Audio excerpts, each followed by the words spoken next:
Anda mau disingkirkan, ini persekongkolan jahat, ada operasi senyap. Bisa jadi. Apa untungnya ketika kemudian ada 1.200 lebih yang lolos, dan kemudian segelintir 75 ya, yang kemudian dinyatakan tidak lolos.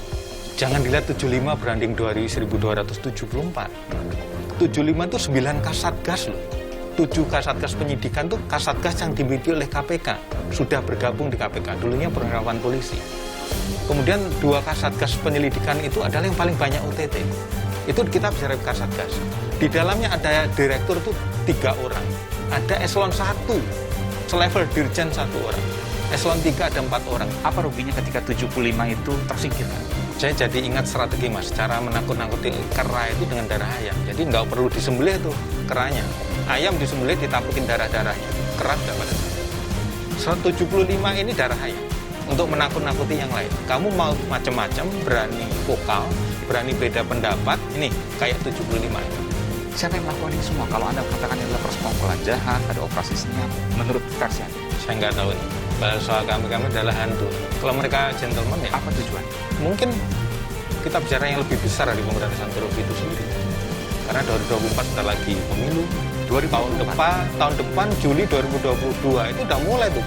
2022, 2024, semua terkait politik. Apakah aktor-aktor politik yang Anda maksud?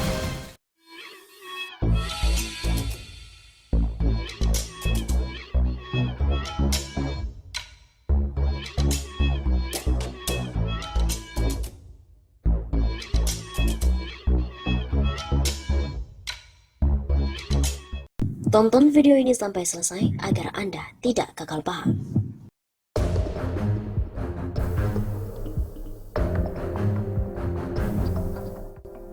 Begini daftar dosa KPK dan BKN dalam TWK yang dibebarkan oleh Ombudsman. Ombudsman telah menemukan banyak maladministrasi dalam proses tes wawancara kebangsaan atau TWK para pegawai KPK. Anggota pimpinan Ombudsman Robert Naendi Jaweng membeberkan temuan Ombudsman dalam proses peralihan pegawai KPK menjadi ASN. Hal itu disampaikan dalam konferensi pers Ombudsman RI sampaikan laporan akhir hasil pemeriksaan aduan pegawai KPK pada Rabu kemarin 21 Juli. Dugaan penyimpangan prosedur dalam proses peralihan status pegawai KPK menjadi ASN ini dibagi menjadi 3 tahapan asesmen TWK, yakni 1. Temuan dalam pembentukan dasar hukum. Berdasarkan rancangan peraturan KPK, hasil dari 5 rapat belum memuat terkait pelaksanaan asesmen TWK yang akan diselenggarakan oleh KPK dan juga Badan Kepegawaian Negara atau BKN. Kemudian rancangan peraturan KPK ini dibahas secara internal pada 5 Januari 2021 dan sudah mulai muncul terkait asesmen TWK. Sampai pada tanggal 25 Januari, asesmen TWK tersebut dilaksanakan oleh KPK bekerja sama dengan BKN. Munculnya klausul terkait mekanisme asesmen TWK ini adalah bentuk penyisipan ayat. Pemunculan ayat baru itu munculnya di bulan-bulan terakhir proses tersebut, kata Robert Naendi Jaweng. Kedua, pelaksanaan rapat harmonisasi terakhir yang dihadiri oleh pimpinan kementerian atau lembaga seharusnya dikoordinasikan dan dipimpin oleh Dirjen Peraturan Perundang-undangan. Tetapi dalam harmonisasi terakhir tanggal 26 Januari yang hadir itu bukan JPT, bukan pejabat administrator, tapi langsung 5 pimpinan lembaga. 5 pimpinan lembaga tersebut yakni Menteri Hukum dan HAM, Menteri Pendayaguraan Aparatur Negara, Ketua KPK, Kepala BKN, serta Kepala Lembaga Administrasi Negara. Selanjutnya, Ombudsman juga menyoroti berita secara harmonisasi terakhir itu tidak disusun dan ditandatangani oleh para pimpinan lembaga. Yang hadir adalah para pimpinan yang menyusun dan menandatangani berita acara adalah mereka yang tidak hadir, yaitu adalah Kepala Biro Hukum KPK dan Direktur Pengundangan di Kementerian Hukum dan HAM. Ombudsman juga berpendapat ada penyimpangan prosedur dan penyalahgunaan wewenang dalam proses tersebut. Terakhir, dalam peraturan KPK, penyelarasan produk hukum peraturan wajib memperhatikan aspirasi atau pendapat pegawai KPK dengan menyebarluaskan rancangan produk hukum dalam portal KPK. Sedangkan proses harmonisasi pada tahap berikutnya hingga pengesahan peraturan tersebut tidak disebarkan melalui portal internal KPK, sehingga tidak ada kanal atau mekanisme untuk mengetahui apalagi menyampaikan aspirasi mereka. Kemudian yang kedua, temuan pelaksanaan asesmen TWK.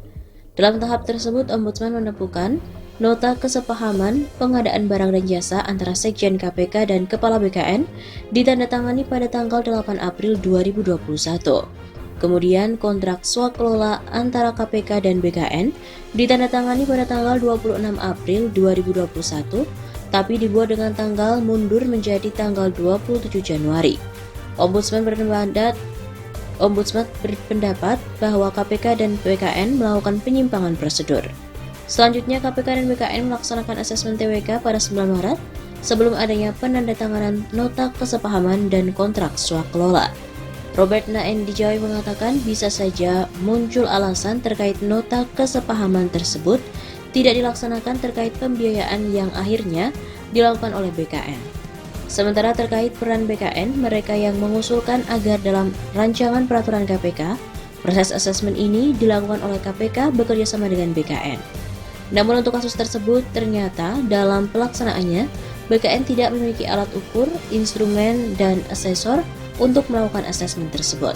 BKN hanya memiliki alat ukur terkait dengan seleksi CPNS, tapi tidak untuk kasus peralihan status pegawai KPK. BKN juga tidak memiliki maupun menguasai salinan dokumen tersebut, padahal hal itu adalah dasar pelaksanaan asesmen. 5 lembaga lain juga diundang untuk menjadi asesor, yakni Dinas Psikologi Angkatan Darat, BAIS TNI, Pusintal AD, BNPT, dan BIN. Tetapi BKN sulit untuk memastikan kualifikasi mereka karena tidak memiliki ataupun menguasai salinan dokumen keputusan Panglima untuk mengetahui seperti apa profil kompetensi dan kepemilikan sertifikat kompetensi sebagai asesor. Ombudsman akhirnya berpendapat bahwa BKN tidak memiliki kompetensi terkait dengan proses asesmen TWK dan hanya menjadi observer. Kemudian yang ketiga, temuan penetapan hasil. Terbitnya surat keputusan KPK nomor 652 tahun 2021 dinilai sebagai tindakan maladministrasi berupa tindakan tidak patut dalam menerbitkan SK karena bertentangan dengan keputusan MK. Bentuk pengabaian KPK sebagai lembaga negara yang masuk dalam rumpun kuasa eksekutif terhadap pernyataan Presiden dan tidak diatur konsekuensi tersebut dalam peraturan KPK. Kemudian hal lain juga dilihat adalah bahwa berita acara itu ditandatangani oleh 5 pimpinan lembaga yakni Menkumham, Menteri PAN, Ketua KPK, Kepala BKN, dan Kepala LAN.